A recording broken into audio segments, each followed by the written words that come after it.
नमस्कार, आप देख रहे हैं IBC 24। मैं हूं आप सभी के साथ रचना नितेश और मैं हूं आपके साथ रुमान आलवी।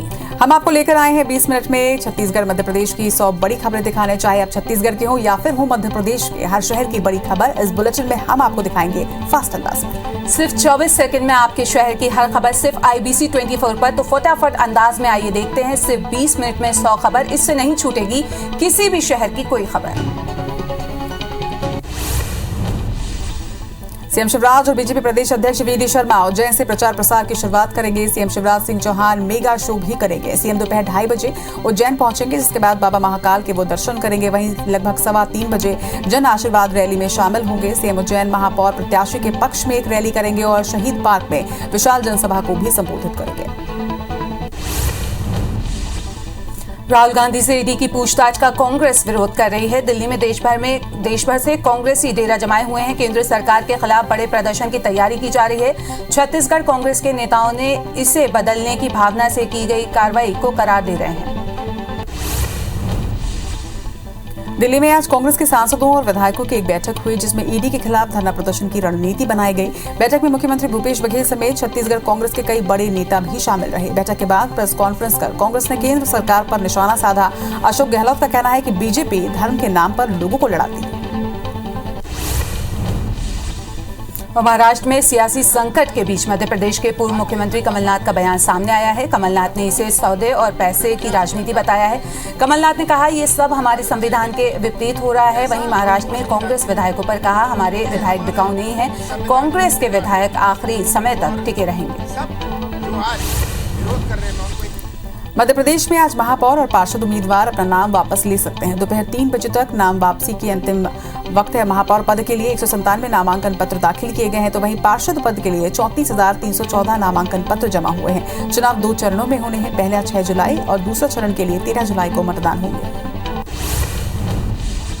नगर निगम चुनाव में अपनों की नाराजगी पार्टियों पर भारी पड़ सकती है। दरअसल जबलपुर में नगर निगम के करीब 80 वार्ड हैं, लेकिन यहाँ पर बीजेपी के 131 तो कांग्रेस के 171 प्रत्याशियों के बी फॉर्म के इंतजार में नामांकन दाखिल कर रखा है। शहर के कई वार्डों में पार्टियों के बागी प्रत्याशियों में ये तादाद स्कूटनी के बाद की जा रही है और अब नामांकन वापस लेने के लिए कुछ ही घंटों का वक्त बचा है।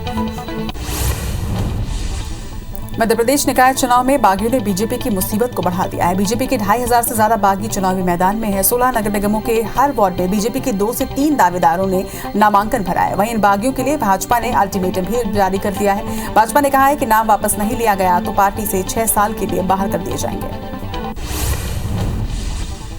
आम आदमी पार्टी की भोपाल में महापौर प्रत्याशी रानी विश्वकर्मा ने नाम वापस ले लिया है। रानी समेत 26 प्रत्याशियों ने अपना नाम वापस लिया है। वहीं आप ने निर्वाचन आयोग से शिकायत की है। आम आदमी पार्टी ने दावा किया है कि पार्टी प्रत्याशियों को डराया धमकाया जा रहा है। हरदा जिले के रुदलाई ग्राम पंचायत में एकता की मिसाल देखने को मिली। यहाँ पर सरपंच और सभी पंच पद पर महिलाएं निर्विरोध चुन ली गई हैं। गांव के सभी लोगों ने मिलकर महिलाओं को सरपंच और पंच पद के लिए निर्विरोध चुना। इस फैसले से गांव में खुशी का माहौल है। वहीं नवनियुक्त जनप्रतिनिधियों ने गांव के विकास के लिए काम करने की बात कही। ग्वालियर में चुनाव से पहले लाइसेंसी हथियार जमा नहीं करने वालों पर कार्रवाई होगी। जिले के 200 से ज्यादा बंदूकों का लाइसेंस निरस्त करने की कार्रवाई की जा रही है। पुलिस अधीक्षक ने इनके शस्त्र लाइसेंस निरस्त करने का प्रस्ताव कलेक्टर को भेजा है। कलेक्टर के आदेश के बाद लाइसेंसी हथियारों को निरस्तीकरण की कार्रवाई की जाएगी। महासमुंद जिले के बागबहरा क्षेत्र में मनरेगा मजदूरों का भुगतान नहीं किया गया है। वहीं काम के 6 महीने बाद भी लोगों को भुगतान नहीं मिला, जिसकी वजह से अब मनरेगा मजदूर परेशान है। वहीं मजदूरों ने यह भी कहा है कि मनरेगा में 8 हफ्ते तक 40 मजदूरों ने काम किया, मगर मजदूरों का भुगतान बीते 6 महीने से दफ्तरों के वो चक्कर ही लगा रहे हैं और नहीं हुआ है। वहीं विभाग ने मजदूरों को फिर से जल्द भुगतान करने का आश्वासन जरूर दिया। और जांजगीर चांपा के खोरसी गांव के डूबना क्षेत्र के लोगों को मुआवजा नहीं मिलने की समस्या को लेकर पामगढ़ विधायक इंदु बंजारे ने किसानों के साथ कलेक्टर से मुलाकात की। साथ ही प्रभावित पात्र किसानों को जल्द मुआवजा देने की मांग की। पामगढ़ विधायक ने कलेक्टर को ये भी बताया कि कुछ अपात्र लोग भी हैं जिन्होंने मुआवजे का लाभ ले लिया है, इसकी जाँच की जाए। भोपाल के लोगों को अभी भी पानी के लिए जूझना पड़ेगा। अभी और 2 दिनों के लिए शहरवासियों को पानी के लिए परेशानी हो सकती है। कुलार लाइन में हुए लीकेज सुधार का काम अभी भी जारी है। बता दें कि लीकेज सुधार के चलते शहर में पानी सप्लाई बाधित रहेगी। आज और कल भोपाल में पानी सप्लाई बंद रहेगा। टीकमगढ़ के मत्स्य उद्योग सहकारी समिति की डायरेक्टर के घर ईओडब्ल्यू की टीम ने छापा मारा है। मीना रैकवार 22 सालों से समिति की डायरेक्टर हैं। जांच के दौरान टीम को नकदी समेत चल अचल संपत्ति के सबूत मिले हैं। आय से अधिक संपत्ति की शिकायत पर ईओडब्ल्यू की टीम ने ये कार्रवाई की है। छत्तीसगढ़ में कोरोना के मामले एक बार फिर से बढ़ रहे हैं। प्रदेश में 24 घंटे के अंदर कोरोना के 88 नए मरीजों की पहचान की गई। वहीं रायपुर में सबसे ज्यादा 31 मरीजों की पुष्टि हुई है, जिसमें एक ही परिवार के 5 लोग शामिल हैं। जिसके बाद प्रदेश में एक्टिव मरीजों की संख्या बढ़कर 516 पर जा पहुंची है। वहीं 38 कोरोना मरीज स्वस्थ भी हुए हैं। बालाघाट के बिरसा थाना क्षेत्र में एक दर्दनाक सड़क हादसा हो गया है, जहां गड्ढे में डूबने से 3 मासूमों की मौत हो गई है। पुलिस और रेस्क्यू टीम ने तीनों बच्चों का शव बाहर निकाल लिया है। नहाने के दौरान गड्ढे में डूबने की आशंका जताई जा रही है। पुलिस केस दर्ज कर मामले की जांच में जुटी हुई है। बिरसा थाना क्षेत्र के भीमा गांव की पूरी घटना है। गुना के बाघेरी गांव के पास 2 ट्रैक्टरों के बीच भिड़ंत हो गई। हादसे में एक ट्रैक्टर सवार युवक की मौके पर ही मौत हो गई और 7 लोग घायल हुए। सभी घायलों को इलाज के लिए अस्पताल में भर्ती करवाया गया। वहीं बताया जा रहा है कि ट्रैक्टर में सवार लोग मां निहाल देवी के दर्शन कर लौट रहे थे, तभी सामने से आ रहे दूसरे ट्रैक्टर ने इसे टक्कर मार दी। खरगोन में इंदौर खंडवा मार्ग स्थित पुलिस पर 2 ट्रक आपस में भिड़ गए, जिसमें से एक ट्रक की टक्कर के बाद पुलिया के नीचे हवा से लटक गया, जिसके बाद लोगों की मदद से ड्राइवर को ट्रक से बाहर निकाला गया। हादसे में दोनों ट्रक के चालक और परिचालक सुरक्षित हैं। इस दौरान पुलिया पर मार्ग कई घंटों तक बाधित रहा। विदिशा में एक दर्दनाक सड़क हादसा सामने आया, जहां पर बारात जा रहे 2 कार आपस में भिड़ गई। इस हादसे में 3 बारातियों की मौत हो गई और 11 लोग गंभीर रूप से घायल हैं। घायल सभी लोगों को जिला अस्पताल में इलाज के लिए भर्ती करवाया गया। वहीं बताया जा रहा है कि दोनों कार में 14 लोग सवार थे। जांजगीर चांपा के पोड़ी शंकर गांव के पास तेज रफ्तार वाहन ने बाइक सवार बुजुर्ग को कुचल दिया। हादसे में बुजुर्ग की मौके पर ही मौत हो गई। मामले में पुलिस ने अज्ञात वाहन चालक के खिलाफ केस दर्ज कर जांच शुरू कर दी है। डोमरीडीह गांव के रहने वाले 72 साल के बुजुर्ग लालजी कीवट बाइक से सोनाडीह गांव के तरफ जा रहे थे। इसी बीच यह हादसा हो गया। राजिम के तुरसा गांव में तालाब के किनारे बिजली तार टूटकर गिर जाने से 5 मवेशियों की मौत हो गई है। बताया जा रहा है कि ट्यूबवेल के लिए बिजली विभाग ने तार लगाया था, जिसमें लापरवाही की वजह से मवेशियों की मौत हुई है। जांजगीर चांपा में पत्नी की हत्या के आरोपी को पुलिस ने गिरफ्तार कर लिया है। आरोपी ने चरित्र शंका के चलते पत्नी की जमकर पिटाई की थी। पिटाई के बाद घायल पत्नी को अस्पताल ले जाकर भर्ती कराया, जहां 11 मार्च को उसकी मौत हो गई थी। ये मामला नवागढ़ थाना क्षेत्र के अबरीद गांव का है। बेमेतरा की कोबिया में काम का कहकर निकला युवक अब तक घर नहीं पहुंचा। परिजनों ने उसकी तलाश हर जगह पर की, मगर कोई भी अब तक सुराग नहीं मिला है। जिसके बाद उन्होंने गुमशुदगी की रिपोर्ट दर्ज करवाई, मगर 9 महीने बीत जाने के बाद भी उसका अब तक कुछ पता नहीं चल पाया है। वहीं परिजनों के मुताबिक युवक दीपावली के समय काम में जाने के बाद कहकर घर से निकला था। बिलासपुर के चकरा भाटा पुलिस ने अवैध कबाड़ का परिवहन करते एक युवक को गिरफ्तार किया है। पुलिस ने आरोपी के पास से 10 क्विंटल कबाड़ और वाहन को भी जब्त किया है। आरोपी युवक परसदा से बिलासपुर से कबाड़ का परिवहन कर रहा था। पुलिस आरोपी को गिरफ्तार कर आगे की कार्रवाई में जुटी हुई है। खैरागढ़ के आउटर इलाकों में राहगीरों को डरा धमकाकर पैसे लूटने वाले आरोपी को पुलिस ने गिरफ्तार कर लिया है। पुलिस के मुताबिक कई दिनों से खैरागढ़ के आउटर रास्ते में जबरन पैसे की वसूली और मारपीट की शिकायत मिल रही थी, जिसके आधार पर पुलिस इन इलाकों में नजर बनाए हुई थी। पुलिस ने बताया कि आरोपी नशे का आदी है और इसलिए शराब के लिए पैसे की वसूली करता था। भोपाल में गांजे की तस्करी का नायाब तरीका देखने को मिला है। गांजा तस्करों ने कार से लगी गैस किट की टंकी में नीचे से काटा, उसमें गांजे के पैकेट भरकर तस्करी की शुरू की। मामले में क्राइम ब्रांच ने 2 तस्करों को गिरफ्तार किया है। आरोपी ओडिशा से छत्तीसगढ़ के रास्ते गांजे की खेप लेकर भोपाल में बेच रहे थे। बैतूल के मिलानपुर टोल नाका के पास पुलिस ने अवैध गांजा पकड़ाया। वही पुलिस ने मौके से 1 क्विंटल 60 किलो गांजा जब्त किया है। आरोपी उड़ीसा से गांजा लेकर भोपाल जा रहे थे। एनसीबी की इंदौर टीम ने देर रात कार्रवाई की।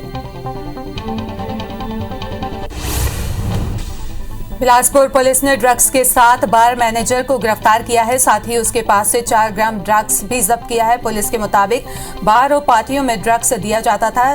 चकर भाटा पुलिस को मुखबिर की ये सूचना मिली थी, जिसके आधार पर पुलिस ने बजरंग पेट्रोल पंप के पास से आरोपी को धर दबोचा। सुपेला लक्ष्मी मार्केट में अतिक्रमण के खिलाफ नगर निगम भिलाई ने बड़ी कार्रवाई की। इस दौरान 50 से ज्यादा दुकानों के सामने किए गए अतिक्रमण को उठाया गया, तो वहीं जेसीबी की मदद से एक अवैध निर्माण को भी ध्वस्त किया गया। डोंगरगढ़ के गधे स्थित एक दुकान में 31 मई को लैपटॉप समेत अन्य सामानों की चोरी करने वाले नाबालिग समेत 2 आरोपी पुलिस की गिरफ्त में है। पुलिस के मुताबिक आरोपियों ने दुकान का ताला तोड़कर वहां रखे लैपटॉप, कैश, पासबुक समेत अन्य सामानों की चोरी की थी। आरोपी लैपटॉप बेचने के लिए ग्राहक की तलाश कर रहे थे, जिसे पुलिस ने गिरफ्तार कर लिया।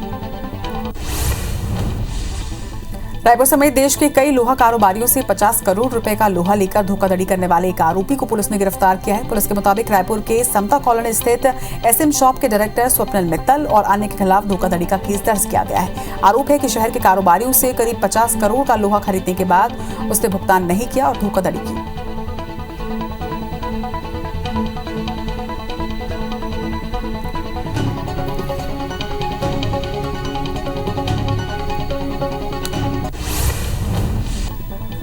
और ब्रेक के बाद एक बार फिर से आपका स्वागत है। रुक करते हैं खबरों का। बलरामपुर जिले के बाटा गांव में एक युवक ने अपने ही दोस्त की बेरहमी से हत्या कर दी और उसकी लाश को अपने घर में ही पेटी में दबाकर छुपा दिया। हत्या करने के बाद आरोपी ने अपने पिता को कहा कि उसने शैतान को मार दिया। उसके बाद वो फरार हो गया। वहीं घटना के बाद पुलिस ने शव को पोस्टमार्टम के लिए भेज दिया है और आरोपी की तलाश में जुट गई है। बालोद जिला मुख्यालय के मुख्य सड़कों पर इन दिनों मवेशियों का जमावड़ा रहता है, जिसके चलते राहगीरों को परेशानियों का सामना करना पड़ रहा है। आए दिन वाहन चालक इनकी वजह से बुरे परिणाम झेल रहे हैं। वहीं मवेशियों को इन सड़कों से हटाने की दिशा में कोई भी गंभीर प्रयास करता नजर नहीं आ रहा, जबकि इन सड़कों से होकर जिले के कई जिम्मेदार लोग और अधिकारी भी आते हैं। बलरामपुर जिले के रघुनाथ नगर 14 मवेशियों को चोरी करने वाले आरोपी को पुलिस ने गिरफ्तार कर लिया है। आरोपी सुखदेव गोंड ने उत्तर प्रदेश से अपने साथियों के साथ मिलकर 3 साल पहले मवेशी चोरी की घटना को अंजाम दिया था और घटना के बाद वो फरार हो गया था, जिस पर आज मुख्य आरोपी को गिरफ्तार कर लिया गया। डिंडौरी में एक दुष्कर्म पीड़िता को न्याय नहीं मिल पा रहा। मामले की शिकायत लेकर वो एसपी के पास भी पहुंचे, जिसके बाद एसपी ने जांच का आदेश देते हुए कार्रवाई का आश्वासन दिया। पीड़िता का आरोप है कि थाना प्रभारी ने शिकायत के बाद भी कोई कार्रवाई नहीं की। धमतरी में चिटफंड कंपनी से पैसा डबल करने का झांसा देकर हजारों निवेशकों के करोड़ों रुपए लेकर फरार हो गई है। वहीं निवेशक अपनी खून पसीने की कमाई को वापस पाने के लिए दर दर भटक रहे हैं। निवेशक चिटफंड में जमा रकम को जल्द वापस दिलवाने की मांग लेकर जिला प्रशासन के पास गए। जिला प्रशासन का कहना है कि चिटफंड से जुड़े सभी मामले कोर्ट में चल रहे हैं। कोर्ट के आदेश के बाद आगे की कार्रवाई की जाएगी। धमतरी के मगरलोड पुलिस ने अवैध शराब के साथ एक आरोपी को गिरफ्तार किया है, जिसके पास से 50 बोतल देशी शराब बरामद की गई। वहीं पुलिस के मुताबिक इन्हें मुखबिर से सूचना मिली थी कि एक व्यक्ति अवैध रूप से बेचने के लिए शराब रखे हुए हैं, जिसके आधार पर पुलिस मौके पर पहुंची और आरोपी की तलाशी ली, जिससे 5000 रुपए की शराब जब्त की गई। खरगोन में आबकारी विभाग ने एक साथ 4 गांव में अवैध हाथ भट्टी शराब पर दबिश देते हुए कार्रवाई की है। मौके से 3 लाख रुपए की कीमत की 140 लीटर शराब को भी जब्त किया है। साथ ही 5000 किलो महुआ भी नष्ट किया गया है। आबकारी विभाग ने मौके से 2 आरोपियों को भी गिरफ्तार किया है। जगदलपुर मेडिकल कॉलेज में बनाई गई दुकानों को बिना किसी टेंडर के ही दूसरे को आवंटित कर दिया गया। माना जा रहा है कि कुछ लोगों को निजी लाभ के मकसद से ऐसा किया गया है, जिसमें किराना और कैंटीन संचालित हो रहा है। वहीं मामला सामने आने के बाद कलेक्टर ने अब जांच के आदेश दिए हैं। इंदौर में अग्निपथ योजना का विरोध कर रहे युवाओं पर पुलिस ने शिकंजा कसना शुरू कर दिया है। इंदौर के अलग अलग थाने में 7 से भी ज्यादा केस दर्ज किए गए हैं। मामले में अभी तक 36 लोगों की गिरफ्तारी हो चुकी है। वहीं इंटेलिजेंस विभाग को मिली रिपोर्ट्स के मुताबिक मध्य प्रदेश के साथ इंदौर में अलर्ट जारी किया गया है।